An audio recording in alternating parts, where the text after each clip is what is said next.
O livro dos Salmos fala sobre o nosso Senhor Jesus Cristo, fala sobre o Messias, o enviado de Deus para a salvação. Fica nesse vídeo que nós vamos continuar essa jornada no livro dos Salmos. Hoje nós vamos aqui ler e comentar um pouco do capítulo 2. Vamos ver aqui o que o salmista profetizou. Porque se ajuntam as nações, diz o versículo 1, e os povos imaginam coisas vãs. Os reis da terra se levantam e os príncipes junto se reúnem contra o Senhor e contra o seu ungido, dizendo: rompamos as suas ataduras e sacudamos de nós as suas cordas. Aquele que habita nos céus se rirá, o Senhor zombará deles, então lhes falará na sua ira e no seu furor os confundirá. Eu, porém, ungi o meu rei sobre o meu santo monte Sião. Recitarei o decreto, o Senhor me disse: Tu és meu filho, eu hoje te gerei. Pede-me e eu te darei as nações por herança e os confins da terra por tua possessão.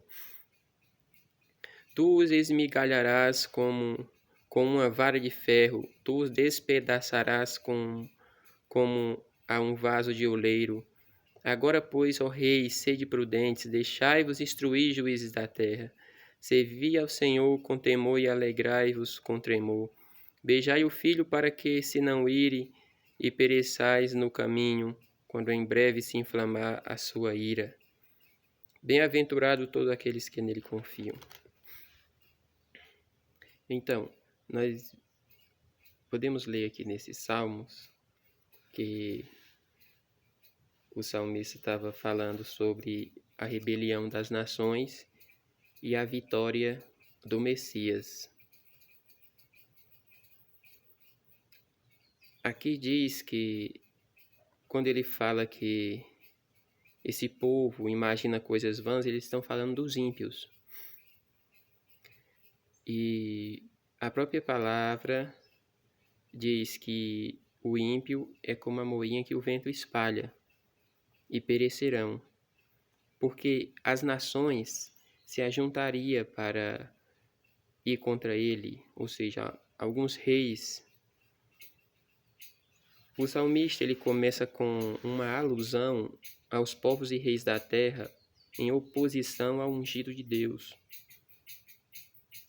Um triste quadro da insolente rebeldia da raça humana contra Deus, sua lei, sua redenção, seu Messias e o ensino da sua revelação.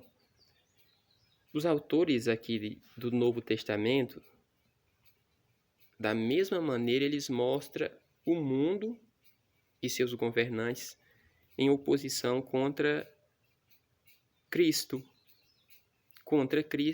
e aos crentes no Messias. Deus responde zombando aos ridículos intentos deste mundo para removê-lo do cenário. Deus, o Pai, promete que enviará seu filho, e quando esse filho chegar, ele fala que quando o filho chegar, até se possível beijem eles, no sentido de acolher, porque ele é o Messias, é o ungido. Esse salmo messiânico é um salmo profético sobre a vinda do Messias de Deus, Jesus Cristo. Messias significa ungido, refere-se a Jesus, a quem Deus ungiu para redimir e reger o reino de Israel. Quando a expressão diz: Tu és meu filho, eu hoje te gerei, traduzido literalmente é dar à luz. Empregava-se em referência a uma mulher ou dar à luz, a uma criança, mas também era usado no sentido legal quando um rei apresentava seu filho ao povo ao proclamá-lo rei junto com o pai. Davi, ele fez isso com Salomão, chamou Salomão e apresentou. Ali cheirou o filho a ser um novo rei. Logo no versículo 8 ele disse, falando ao Messias, eu te darei as nações por herança. Nenhum rei terreno teve jamais essa promessa de receber todas as nações como herança. Então, nós podemos ver que esse salmo refere-se a Jesus, ao nosso Salvador. E glória seja dada a Deus, que alegra o nosso coração, por nós ter esses salmos em mão, que é mais uma promessa para nós acreditar que Jesus é realmente o Messias, ele é o nosso Salvador. Os reis da terra, Herodes, foi contra ele, foi contra aquele a quem Deus o ungiu. Ele veio redimir Israel, mas boa parte de Israel não quis. Mas todos aqueles que receberam, Deus dá poder para que também sejam chamados filhos de Deus e co-herdeiros nessas promessas. Então, lembre-se, o salmista Davi, no capítulo 2, estava falando do nosso Senhor Jesus Cristo. Muito tempo antes de o Senhor Jesus vir, o salmista Davi também profetizava e falava sobre ele, que alguém ia vir redimir Israel. Então, esse é o salmo de hoje. Que Deus abençoe cada um. E, como diz lá no finalzinho do versículo 12, bem-aventurados todos aqueles que nele confiam. Continue confiando no Senhor.